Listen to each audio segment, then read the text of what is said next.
प्यारे सज्जनों, भारतीय संस्कृत और परंपरा में संतों, बड़े बुजुर्गों और मान्य लोगों के पैर छूने की परंपरा है।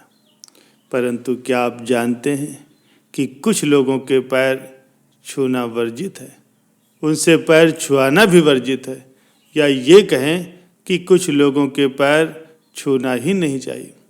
अर्थात यदि कोई आपके पैर छू रहा है या आप किसी के पैर छू रहे हैं तो आपको इन बातों का विशेष ध्यान रखना होगा, अन्यथा पाप लगेगा।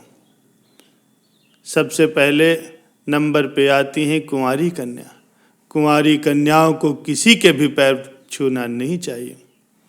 हाँ, यदि कोई कुंवारी कन्या आपके पैर छूने का प्रयास करे तो उसे तुरंत रोक दें, अन्यथा आपको पाप लगेगा। छोटी बच्चियों और कन्याओं के तो पैर छू करके उनका आशीर्वाद लेना चाहिए। दूसरा है बेटियां।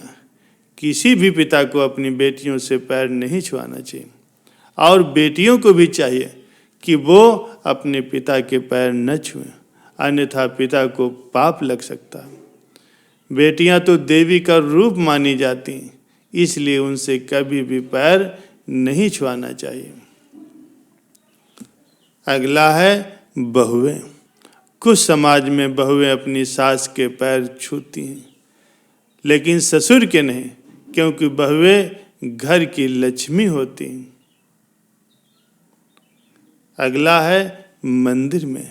यदि आप मंदिर में हैं और आपको वहाँ पर कोई बड़ा बुजुर्ग या सम्मानीय व्यक्ति मिल जाता है तो आप उसके पैर न छुएं, क्योंकि मंदिर में भगवान से बड़ा कोई नहीं होता। भगवान के सामने किसी के भी पैर छूना मंदिर और भगवान का अपमान माना जाता है। अगला है पूजा कर रहे व्यक्ति के। यदि कोई व्यक्ति मंदिर या घर में पूजा कर रहा है, उस दौरान उसके पैर छूना उचित नहीं। ऐसे में दोनों को ही पाप लगता है। दूसरी बात, इससे पूजा में भी बाधा उत्पन्न होती है। अगला है सोते हुए व्यक्ति के पैर छूना। यदि कोई व्यक्ति सो रहा है या लेटा हुआ है तो उस समय उसके पैर नहीं छूना चाहिए। ऐसा माना जाता है कि लेटे हुए व्यक्ति की इससे उम्र घटती है। केवल मरे हुए ही व्यक्ति के पैर छू जाते हैं। अगला है शमशान से लौटे हुए व्यक्ति के पैर छूना। यदि कोई व्यक्ति, चाहे वो सम्मानित हो या बड़ा बुजुर्ग हो, अगर शमशान घाट से लौट रहा है तो उसे देख करके कई लोग उसके पैर छूने लगते हैं, जो कि गलत है।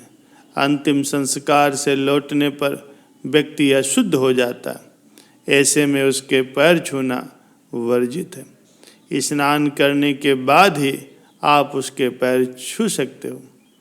इसी प्रकार शमशान में भी किसी के पैर नहीं छूना चाहिए। अगला है अशुद्ध व्यक्ति।